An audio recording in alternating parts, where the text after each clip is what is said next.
Margaret Wilson woke up in her small apartment in a New York suburb, irritated by the sound of her alarm clock. She was preparing to take the commuter train and had her usual simple breakfast. For her family, her life as an employee of an insurance company seemed ordinary at best. Her income as a general office worker was certainly not lavish, but there was one secret that no one knew. Margaret ran a popular YouTube channel called Healing Heart, on which she had built an online community for survivors of emotional abuse. Her videos have been viewed millions of times and her words resonated with many viewers. However, her family did not know about this. Her father, Robert, was a successful real estate developer. He owned huge plots of land in upstate New York and had developed one luxury residential area after another, his company. Wilson Estates was one of the most respected real estate companies in the area. He has always been a perfectionist with a strong obsession with success. Since Margaret was a child, Robert had imposed strict norms on her and mercilessly criticized her if she did not fulfill them. Her mother, Evely, had been a role model in her youth. Even now, she retained her elegance and beauty and occupied an important position in the local society. But there was a certain coldness hidden behind this beautiful facade. She demanded from her daughters that they succeed as women. And when Margaret began to be more interested in social issues than in science, she called this a wasted potential. Margaret's younger sister Victoria worked as the head of public relations in her father's company. She lived the life that her family expected. She graduated from a prestigious university, worked in her father's company, and was about to marry James Anderson, the son of a prominent local family. The relationship between Victoria and Margaret was complicated. The younger sister had always been her parents' favorite and looked down on her older sister as a failure. Margaret took her cell phone in her hand and checked a message from her sister about the wedding invitation. She let out a long sigh. 2 years ago, she had ended her 5-year marriage to David. Her family believed she had been abandoned because she was infertile and kept blaming her for this supposed blemish. "You still haven't answered," Victoria's message read. "I hope you're not planning to ruin my special day. Don't talk about your miserable divorce in front of everyone." James's family is cultured.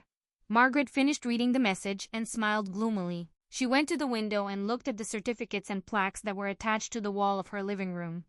Through her online activities, she had earned a reputation as an advocate for survivors of emotional abuse and even founded a non-profit organization. However, she had never told her family anything about it.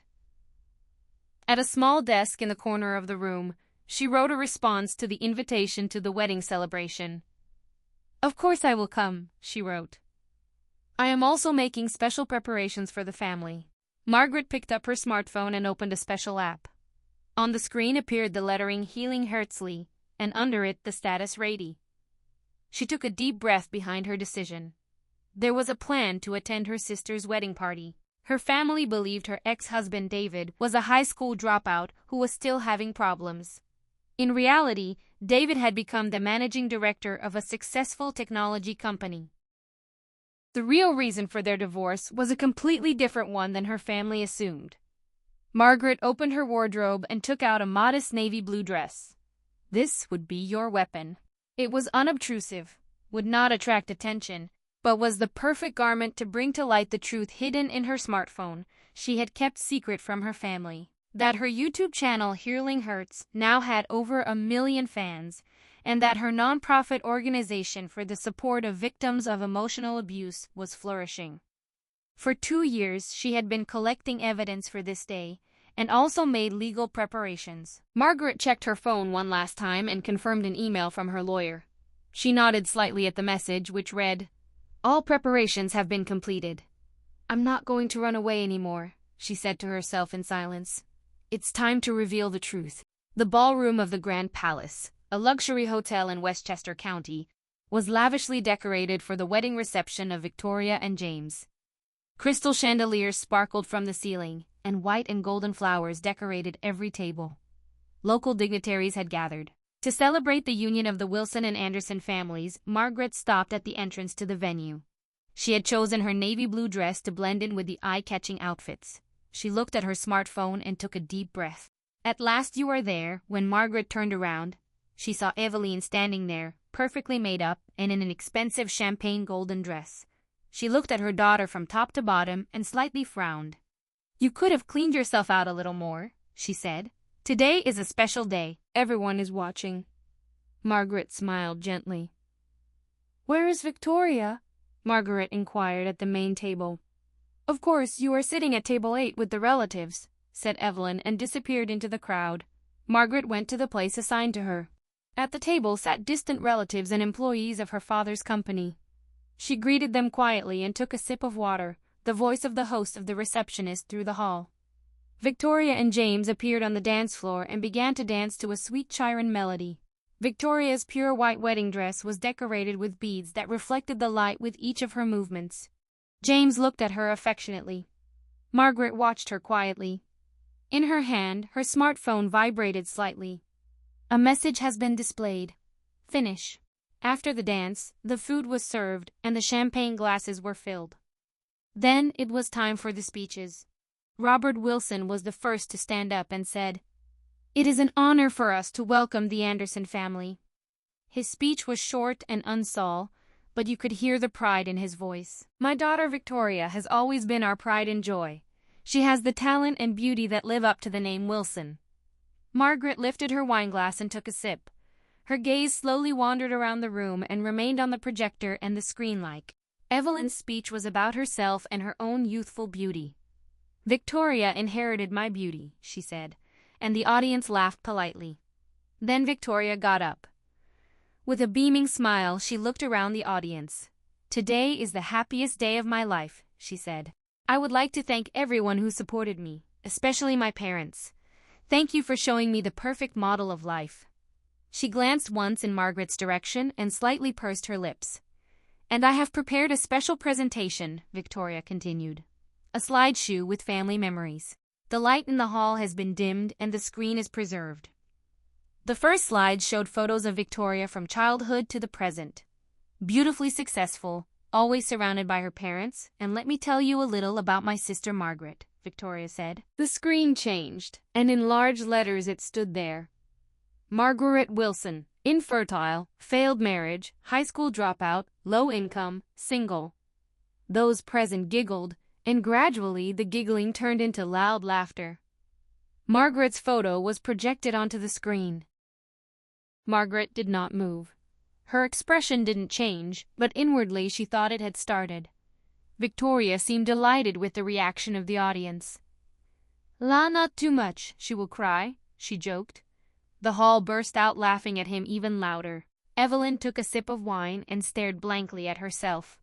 A slight pleasure lit up in her eyes. Robert chuckled and whispered to James's father, who was sitting next to him, to just a joke, or Margaret slowly got up. The laughter continued, but gradually faded away when people noticed that she was standing. May I say a few words too? She asked in a low voice. Victoria looked confused. That was not part of the plan. Of course, but please make it short. Margaret pulled out her smartphone. Let's get started, she said. She tapped on something and suddenly the screen of the venue changed. He displayed the words, Hein Hurts Life, the reality of emotional abuse at family, and an audience counter. The number quickly increased and exceeded 1 million. It became quiet in the hall. At the same time, a chat box appeared in the corner of the screen, in the news. One starch in particular stands out, a message from David. The evidence is collected. The lawyer is ready. You are no longer alone. Margaret smiled gently. Ladies and gentlemen, hello. Let me tell you a little about the Wilson family. Victoria turned pale and looked at her parents. Evelyn dropped her glass and Robert half rose from his chair. What are you up to? He asked in a low voice. I'm just telling the truth, she replied. The truth that everyone wanted to hear. Margaret's hands did not tremble. Her eyes were filled with firm determination. She was finally about to raise her voice, which she had suppressed for years. At that moment, she knew that she was not the failure of the family, but had become the voice of millions of people. On the screen of the smartphone, the live broadcast continued, and the comments became more and more numerous. Silence dominated the room. Margaret stood in the middle of the hall with his back straight. Her voice was calm, but her words were ice cold. Hello to the millions of people who are watching this moment live. I'm Margaret Wilson. Today, I am breaking my silence. Victoria half rose and exclaimed, "What is this joke? Stop it right now." Margaret stared at her sister and said, "Just kidding. You like jokes, Victoria. Especially if you make fun of me." She tapped on the screen of her smartphone and pressed a button. A sound came from the speakers of the hall. "Hey, why can't Margaret have kids?" Victoria's voice. "Her body is broken. Just like your life." Evelyn's cold laugh. "It was right of David to leave her. Men want to leave offspring. Margaret can do nothing." While the recorded conversation went on, Margaret pointed the camera at the audience and zoomed in on the faces of Robert, Evelyn, and Victoria. All three had turned pale. James made a confused impression and had moved his chair a little away from his fiancée. "I picked this up at a family Christmas meeting," Margaret explained. "A conversation when I left." "But there's more in the next recording," Robert's voice sounded. "Margaret is a failure. Victoria is my real daughter. Margaret was just a mistake." Evelyn got up and shouted, "Stop! This is wiretapping. This is illegal." Margaret replied calmly, "No, Mother. In Stat, New York, recording conversations is legal if one of the participants in the conversation agrees. I have consented, and I am my own witness for the abuses I have experienced directly." She started playing another video from her smartphone. It showed the 16-year-old Margaret. She returned home from a piano concert and joyfully reported that I took second place. "You mean you lost?" Robert said the versions are never second. Either they are first or not at all. The smile disappears from the face of young Margaret. "Second out of 25 de losers," he says and leaves the room. The atmosphere in the hall began to change. Uncomfortable scuffles started among the guests, and many seemed uncomfortable. James's parents were visibly distressed and were talking to each other in muffled voices. Margaret continued, "Over the course of my life, I have experienced thousands of such moments. Constantly, I was called a loser, defective, shame. But the most cruel thing was the sport about my infertility and my divorce." She looked at the screen to all the spectators. "Many of you have had similar experiences. Emotional abuse by the family is difficult to detect and prove. That's why I created Healing Hurts, to gather the voices of abuse survivors and create a community to support them." At these words, Robert suddenly stood up. "What nonsense. You have always tried to attract attention. You're ruining Victoria's special day attention." Margaret laughed softly. I have 1 million followers on YouTube. My book will be published next month. I run a nationwide nonprofit organization. If I had wanted attention, I would have gotten it long ago." It became quiet in the hall. Surprise spread in the faces of Robert and Evelyn. They did not know about the success of their daughter. "You thought I was a low-paid employee with a failed marriage and a defective woman who could not have children," Margaret said. "Because I have let you believe in this. Because I knew that you would try to destroy my success if you were to desert of it." Her voice got louder. "And what you know about David is also wrong." At that moment, the doors to the venue opened. A tall, confident man entered. It was David Clark. The once awkward young man had turned into a cultured businessman. He walked straight towards Margaret. A murmur went through the hall. Evelyn sank into her chair and Robert blushed. David stood next to Margaret and put his hand on her shoulder. "Margaret, I didn't divorce you because you were infertile. I couldn't take the abuse from your family anymore, but that was my weakness. I'm sorry I left you alone." He looked around the hall. "I am now the CEO of a technology company. After the divorce from Margaret, I was inspired by her courage. Seeing her recover from the abuse by her family helped me rebuild my own life." He pointed to the screen. "In fact, I secretly supported Margaret's nonprofit organization for survivors of emotional abuse. I was waiting for the day when she would boldly rise." Suddenly, several people got up in the back of the hall. They were members of Margaret's online community. They nodded to Margaret to show their support. "We're here with Margaret," one woman said. "Your courage has given us the strength to reclaim our own voice." Victoria stood like a star in her wedding dress. Your perfect day came to crumble. She looked at James, but he was staring into the distance with a confused look. "Margaret, why are you doing this?" she could finally say. "This is my wedding." Margaret stared at her sister. "You mocked my life in public. For years you stood up by hurting me. Today you crossed the line and I could no longer remain silent. David took Margaret's hand. We collected evidence and kept documents, records of the years of emotional abuse by your family, and now Margaret is sharing the truth with millions of people. Tears glistened in Margaret's eyes, but they were not tears of sadness. They were tears of liberation. The liberation of breaking the years of silence and telling the truth. She took a deep breath and spoke her next words. For a long time I was made to believe that I was worthless. But today I am reclaiming my value, and I am sending a message to all those who are in similar situations. You are not alone. Your voice has power, and it's never too late to tell the truth. David smiled next to her. The guilt he had once felt for not protecting her had now turned into pride in her strength. Robert and Evely sat there speechless. Her perfect facade had crumbled and collapsed under the weight of truth. It was quiet in the hall, but a storm was raging in the online world. Margaret's courageous actions had inflamed the hearts of millions of people. When the hall sank into chaos, Robert finally got up. His face was red with anger, and the veins in his temples were throbbing. "This is completely inappropriate," he said in a loud voice. "Margaret, you always want attention. You always play the victim. This is all just an exaggeration. No one in the family has ever done anything to you." Margaret looked her father straight in the eye. "No kidding? Then what is it?" She tapped on her smartphone and played a new recording. It contained the voice of 13-year-old Margaret and Robert, who shouted at her. "You're just stupid. Why can't you be like Victoria? She is only 11, but already much smarter than you. You are a disgrace, Margaret. A shame for the family being." When the recording ended, Robert was speechless. Evelyn stood up and tried to defuse the situation. "That is, this is taken out of context. Robert was only strict for Margaret's own good. We loved her. We were just trying to educate her." Margaret quietly shook his head. "Dear, when was the last time you hugged me? When have you ever celebrated my success?" She pointed at the screen. "Look, my channel helps millions of people. I wrote books, gave lectures, founded a nonprofit organization.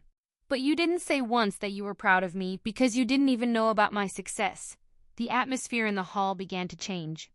Many guests expressed their discomfort, and some got up to deal. James's parents, in particular, were visibly upset. James's father rose. "What is this farce? Is this the family we wanted to contact?" Robert tried to approach him hurriedly, but he waved him off. "No, thank you. I don't want to be involved in your family affairs." Margaret, keeping her composure, spoke her next words. "Guys, this is not farce. That's the truth. And I also prepared legal actions, a lawsuit for emotional abuse." She pointed to the screen of her smartphone, which displayed an email from a law firm. "I have been collecting evidence for 2 years, and my lawyers say I have enough evidence. The preparations for a claim for damages for emotional abuse have been completed." At these words, white from Robert's face. As a real estate developer, he knew exactly what impact such a public scandal would have on his business. "Margaret, we are a family," he said suddenly, changing his tone of voice. "Family matters should be clarified within the family." Margaret smiled. "Now you're talking about the importance of family." She continued the live broadcast and looked at David. "We know what a real family is. It's not about blood ties, but about connections between people who respect and value each other." At that moment, an unexpected development occurred. James got up and moved away from Victoria's side. Step by step, he fed himself to Margaret. "She had no intention of getting into such a family," he said, looking at Victoria. Victoria turned pale. "What are you saying? These are all lies. Margaret has always been just jealous." James shook his head. "I've seen you talking about your sister over the last few months. How much you despise her, and today you also showed it in public. I don't want to spend my life with someone like that." He walked up to Margaret and stood in front of her. "I respect your courage. Thank you for becoming the voice of many people who have suffered abuse." It became quiet again in the hall. Victoria began to cry. her perfect mock-up began to smear. Margaret took a deep breath and prepared to reveal the final truth. I have one more truth to tell, about my divorce and my infertility. She looked at David, who nodded. I'm not a failure. The divorce was not because David no longer loved me, but because he could not stand up for me. David nodded sadly. I was weak. When I saw how Margaret's family hurt her, I could not protect her, and I ran away from this guilt. That was the biggest mistake of my life. Margaret continued. And let me reveal the truth about infertility. She hesitated for a moment, but quickly made a firm decision. After the doctor's diagnosis, it was not you who was infertile, but Victoria, who inherited her father's DNA. At these words, a murmur went through the hall. Victoria shuddered, and all the color left her face. Victoria screamed. That's a lie. Margaret said quietly, when I had tests done, the doctor said that there is no problem with my driving ability. But what about you, Victoria?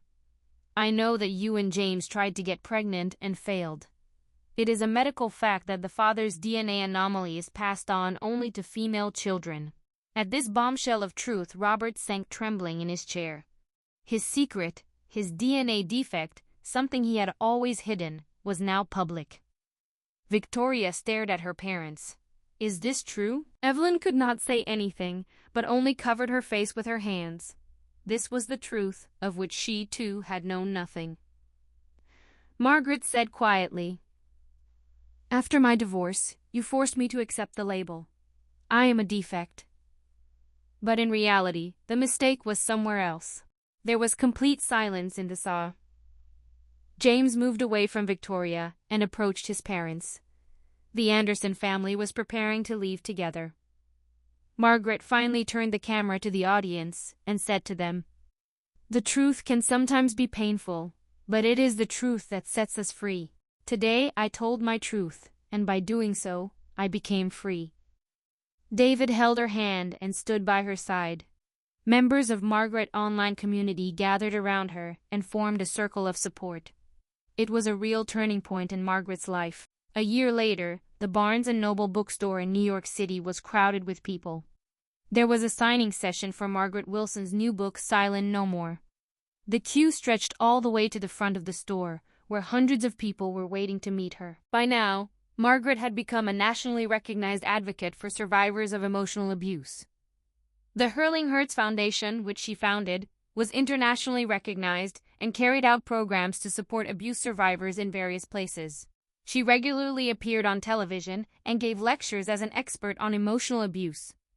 Sitting next to the table was David Clark. Although they did not marry again, they were united by a deep friendship and mutual understanding. Together they led Hey Her Hertz, each using his strengths to make the organization grow. Are you ready for the next lecture tour? David asked in a quiet moment. Margaret smiled. Yes, everything is going well. We will start in California and will visit 12 cities. After signing, Margaret returned to her office. It was located in a room in a high-rise building in the city center and offered a beautiful view of Central Park. Looking out the window, she thought about the changes of the past year. For the Wilson family, the wedding reception had been the beginning of the end. Robert's real estate company, Wilson Estates, had lost its reputation and was forced to downsize. After his abusive behavior became known on the internet, many business partners ended their relations with him. Robert had become a reclusive man. Far from his once confident demeanor, Evelyn had distanced herself from society. Many of her former friends avoided her, and the number of invitations had drastically decreased. After the ugliness behind her perfect appearance was revealed, she had lost her place. To Victoria, her engagement to James had been broken up and she had left her father's company and had moved to another city. Margaret occasionally heard rumors about her, but there was no direct contact. Margaret's thoughts were interrupted by a knock from her assistant. Margaret, someone wants to see you. The door opened and there stood Victoria. She was not dressed in her former flashy clothes, but wore simple jeans and a sweater. Her face was almost unvarnished, and there were signs of fatigue under her eyes. May I come in? Victoria asked hesitantly. Margaret, although surprised, pointed to a chair. Please. Victoria sat down slowly and adjusted her hands in her lap. "I've read your book," she said. "It was wonderful." Margaret said nothing and waited for her sister to continue. Victoria stumbled over her words and took a deep breath. "I've come to apologize for everything I've done to you," she continued with tears in her eyes. "I also go to a professional therapist, and I realized that I was treated the same way by they. I only had it in mind for you, so as not to become a target myself." Her voice trembled. "I tried to protect myself by hurting you. This was cowardly, terrible, and unforgivable." Margaret felt conflicting feelings rising in her chest. Years of pain and anger and complex love for her sister. "Healing takes time, Victoria," she finally said. "But it is not impossible." Victoria looked hopeful. "Really not. I don't know if we can build a trusting relationship again," Margaret said honestly. "But it's worth a try, especially when you try to look yourself in the face." The two began to talk in silence about the possibility of this new relationship. It was not a complete reconciliation, but a first small step. A few weeks later, another signing session for Marguerite's new book Silent Numer took place. In the long queue, she continued to sign and briefly chatted with each reader. David stood next to her as a friend and business partner, and a little further away Victoria modestly helped as a volunteer. While she was signing books, Margaret was thinking about the unexpected journey that had taken her life. Once called a failure, it has become a hope for millions of people. She smiled at the next reader and opened the book. She picked up a pen and began to write her typical sentence. "Your voice has power. Don't be quiet anymore," said Margaret Wilson.